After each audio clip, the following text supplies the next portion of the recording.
Morning. আপনারা যে মুনলাইটের সাথে যে সার্ভিসটা নিয়েছিলেন, যেমন আপনার ট্যুর ট্রাভেল প্যাকেজ, খাওয়া দাওয়া, ফুডিং, লজিং সব ইনক্লুডেড ছিল, তো আপনার সাইট সিন যা যা ছিল সব কিছুই ভিজিট করেছেন, কীরকম লাগলো আপনার একটু রিভিউ? আচ্ছা,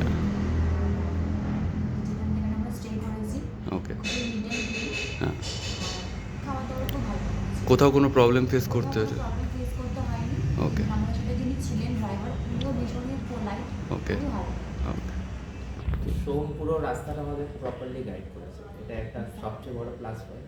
আর যখন যা প্রবলেম হয়েছে, even ও অসুস্থ হয়ে পড়েছিল একটু, তো পুরো জিনিসটা গাইড করেছে। এও তো কোথাও কোনো প্রবলেম ফেস করতে হয় না। গাইড করেছে, দারুণ ফটো তুলে দিয়েছে আমাদের কিছু।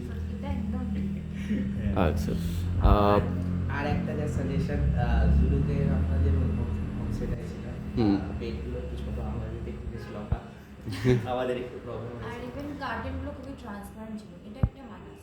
আচ্ছা। আর বাকি সব খাওয়ার দাওয়ার মানে একদমই হোমলি।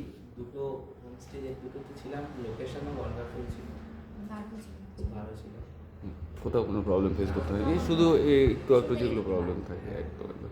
আপনার বুঝতে পারছি এগুলো হোমস্টে তো একটু হ্যাঁ, হয়তো একটু হয় যে problem জায়গায়, face করতে বাট বাকি সব কিছু সুন্দর। সব ঠিকঠাক আছে। আচ্ছা, আপনাকে মুনলাইটে 10 আউট অফ কত রেটিং করবেন?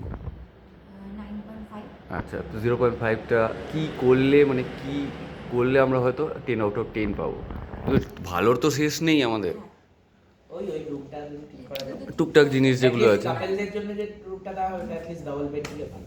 আচ্ছা, এটাই একটা। আদার্স সব ঠিক আছে, ঠিক আছে। খাওয়া দাওয়া সব ঠিক। Thank you sir.